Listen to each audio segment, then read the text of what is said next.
Hi friends, welcome to my channel. ನಾನಿವತ್ತು ನಿಮಗೆ ಕೃಷಿ ಬಗ್ಗೆ ಒಂದಿಷ್ಟು ಮಾಹಿತಿಗಳನ್ನು ತಿಳಿಸ್ಕೊಡೋಕ್ಕೆ ಬಂದಿದ್ದೀನಿ. ಇದರ ಬಗ್ಗೆ ನಿಮಗೆ ಪೂರ್ತಿ ಡೀಟೇಲ್ಸನ್ನು ಕೃಷ್ಣ ಕೇಶವ ಹೆಗಡೆ ಅವರು ತಿಳಿಸ್ಕೊಡ್ತಾರೆ. ಇವರು ನನ್ನ ಅಣ್ಣ. ಇವರು ಎಜುಕೇಟೆಡೇ ಆಗಿದ್ದರೂ ಕೂಡ ತಾತ ಮುತ್ತಾತನ ಕಾಲದಿಂದ ಬಂದಿರುವಂತಹ ಕೃಷಿಯನ್ನು ಉಳಿಸಬೇಕು ಅನ್ನೋ ಒಂದೇ ಒಂದು ಕಾರಣಕ್ಕೆ ಮನೆಯಲ್ಲೇ ಇದ್ದು ತಂದೆಯ ಕೃಷಿಯನ್ನೇ ಮುಂದುವರಿಸ್ಕೊಂಡು ಹೋಗ್ತಾ ಇದ್ದಾರೆ. ಅವರು ನಿಮಗೆ ಹಳೆಯ ಕಾಲದ ಈ ಬಚ್ಚಲು ಮನೆಯ ಬಗ್ಗೆ ಮಾಹಿತಿಯನ್ನು ಕೊಡ್ತಾರೆ. ನೀವು ಅದರ ಬಗ್ಗೆ ತಿಳಿದುಕೊಳ್ಳಿ. ನಿಮಗೆ ಈ ವಿಡಿಯೋ ಇಷ್ಟ ಆದರೆ ಲೈಕ್ ಮಾಡಿ, ಶೇರ್ ಮಾಡಿ, ಕಮೆಂಟ್ ಮಾಡಿ, ನನ್ನ ಚಾನಲ್ಗೆ ಸಪೋರ್ಟ್ ಮಾಡಿ. ಇದೇ ರೀತಿಯ ಯೂಸ್ಫುಲ್ ವಿಡಿಯೋಗಳಿಗಾಗಿ ಮಾನಸ ಹೆಗಡೆ ಚಾನಲನ್ನು ಸಬ್ಸ್ಕ್ರೈಬ್ ಮಾಡಿ. Thank you. ನೋಡಿ ವೀಕ್ಷಕರೇ, ಇದು ಕಾಣ್ತಾ ಇದೆಯಲ್ಲ, ನಮ್ಮ ಊರಿನ ಎಲ್ಲ ಮನೆಯವರು ಯೂಸ್ ಮಾಡ್ತಾ ಇದ್ದಂತಹ, ಈಗ ಒಂದು 20 ವರ್ಷ 25 ವರ್ಷದ ಹಿಂದ್ಗಡೆ ಯೂಸ್ ಮಾಡ್ತಾ ಇದ್ದಂತಹ ನೀರಿನ ಮೂಲ ಆಗಿತ್ತು. ನೀರಿನ ಮೂಲ ಅಂದರೆ ಇದರಲ್ಲಿ ಒಂದು ಸ್ಪೆಷಲ್ ಇದೆ ನೋಡಿ. ಇದಕ್ಕೆ ನಾವಿಲ್ಲಿ ಹೊಂಡ ಅಂತ ಕರಿತೀವಿ. ಇದಕ್ಕೆ 2 ಕಂಪಾರ್ಟ್ಮೆಂಟ್ ಇದೆ. ಇಲ್ಲಿ 2 ಕಂಪಾರ್ಟ್ಮೆಂಟ್ ಇದೆ. ಇಲ್ಲಿ ಇವರು ತೋರಿಸ್ತಾ ಇದ್ದಾರಲ್ಲ, ಈ ಕಡೆ ಇಲ್ಲಿ ಹಳೆಯ ಒಂದು ಅವಶೇಷ ಥರ ಕಾಣ್ತಾ ಇದೆ ನೋಡಿ. ಇಲ್ಲಿ ಎಲ್ಲರ ಮನೆಯ 4-5 ಮನೆಯ ಬಚ್ಚಲ ಮನೆ ಇತ್ತು ಇಲ್ಲಿ ಮೊದಲು. ಅದರಿಂದ ಕೇವಲ ಒಂದು 10 ರಿಂದ 15 ಫೀಟ್ ಡಿಸ್ಟೆನ್ಸಲ್ಲಿ ಇವು 2 ಹೊಂಡಗಳಿದ್ದು.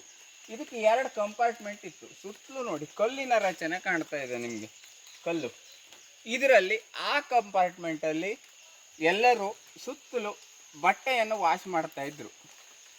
ಆ ಕಡೆ ನಾವು ನಿಂತ್ಕೊಂಡಿದ್ದೀವಲ್ಲ, ಈ ಕಡೆ ಇಲ್ಲಿ ನೀರನ್ನು ತಗೊಂಡು ನಂತರದಲ್ಲಿ ತೋರಿಸ್ತಾರೆ. ಹಂಡ್ಯ ಅಂದರೆ ನಾವೇನು ಬಿಸಿ ನೀರು ಕಾಯಿಸ್ತೀವಲ್ಲ, ಅದಕ್ಕೆ ಅದರನ್ನು ಹಾಕ್ತಾ ಇದ್ರು. ಆವಾಗ ಬಾವಿಯಿಂದ ಎತ್ತುಕೊಳ್ಳೋದಕ್ಕಿಂತ ಹೀಗೆ ತೆಗೆದು ಹಾಕೋದು ಸುಲಭ ಅಂತ ಇಷ್ಟು ನೀರಿನ ಹತ್ತಿರ ಬಚ್ಚಲ ಮನೆ ಇರ್ತಿತ್ತು. ಮತ್ತು ಈ ಹೊಂಡದ ಸ್ಪೆಷಾಲಿಟಿ ನೋಡಿ, ಇದು ಆವಾಗಿನ ಕಾಲದಲ್ಲಿ ಕೃತಕವಾಗಿ ನಿರ್ಮಾಣ ಮಾಡಿದಂತಹ ಹೊಂಡ ಸಿಸ್ಟಮ್.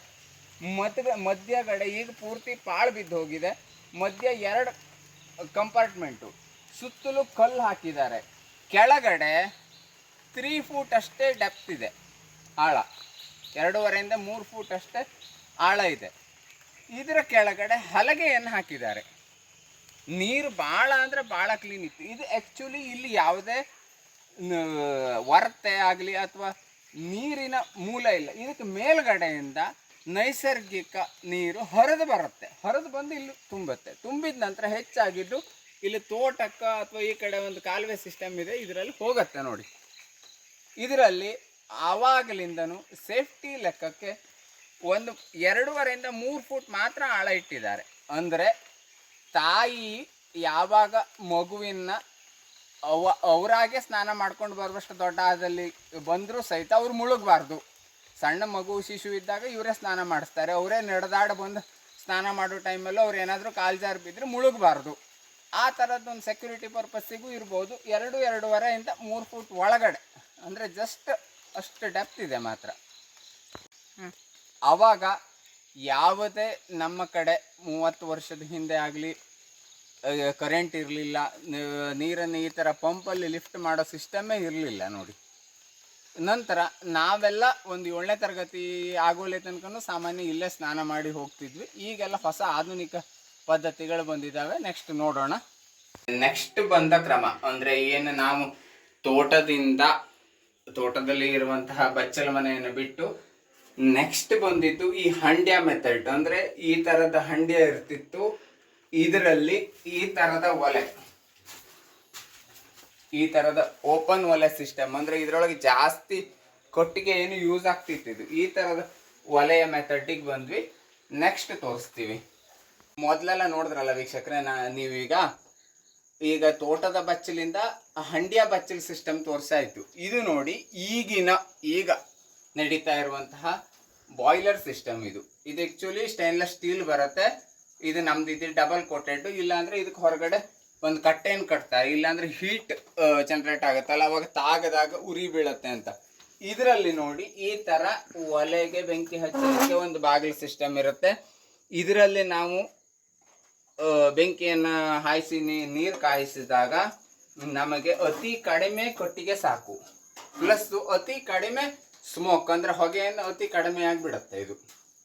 ಹಾಗಾಗಿ ಇದು ನಾವು ಮನೆಯ ಅತಿ ಹತ್ತಿರ ತಂದಿದ್ದೇವೆ. ಇದು ಈ ಬಾತ್ರೂಮ್ ಸಿಸ್ಟಮ್ ಈಗ ನಡೀತಾ ಇರುವಂಥದ್ದು ಹಳ್ಳಿಗಳಲ್ಲಿ.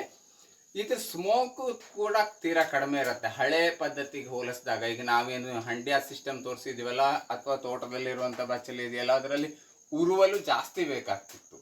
ಇದರಲ್ಲಿ ತೀರಾ ಲೆಸ್, ಕಡಿಮೆ ಉರುವಲನ್ನು ಯೂಸ್ ಆಗುತ್ತೆ. ಪ್ಲಸ್ ಇದಕ್ಕೆ ನೋಡಿ ಈ ಥರ ಪೈಪ್ ಲೈನ್ ಸಿಸ್ಟಮ್ಗಳು ಬರುತ್ತೆ. ಇದ್ರ ಮುಖಾಂತರ ಈಗ ನಾವು ಬಾಯ್ಲರನ್ನು ನಮ್ಮ ಬಾತ್ರೂಮಿಂದ ಎಷ್ಟೋ ದೂರನೂ ಇಟ್ಕೊಳ್ಬೋದು, ಅಂದರೆ ಒಂದು ಸಮ್ ಡಿಸ್ಟೆನ್ಸ್ ಇಟ್ಕೊಳ್ಬೋದು. ಅಲ್ಲಿ ಹೊಗೆ ಆಗುತ್ತೆ ಬೇರೆ ಬೇರೆ ಪರ್ಪಸ್ಸಿಗೆ. ನೋಡಿ ಅಲ್ಲಿಂದ ನೆಕ್ಸ್ಟ್ ನಾವೇನು ಮಾಡಿದ್ದೀವಿ, ಸೇಮ್ ಸಿಸ್ಟಮ್. ಅದರಲ್ಲಿ ಒಂದು ಬಿಸಿ ನೀರು ಒಂದು ತಣ್ಣೀರು ಸಿಸ್ಟಮ್. ಅಂದರೆ ಇದು ಈಗ ಸುಧಾರಿಸಿದ ಪದ್ಧತಿ ಅಂತ ಹಳ್ಳಿಗಳಲ್ಲಿ ಹೇಳ್ಬೋದು. ಈಗ 25-30 ವರ್ಷಗಳ ಹಿಂದೆ ತೋಟದಲ್ಲಿರುವಂತಹ ಬಾತ್ರೂಮಿಂದ ಸ್ವಲ್ಪ ಹತ್ರ ಬಂದ್ವಿ ಹಂಡ್ಯ ಮತ್ತೆ ಆ ಸಿಸ್ಟಮು. ಇದು ಹೊಗೆ ಮತ್ತೆ ಕಟ್ಟಿಗೆ ಕಡಿಮೆ ಸಾಕು, ಈಗ ಮನೆಯ ಅತಿ ಹತ್ತಿರ ಬಂದಾಗಿದೆ ನೋಡಿ.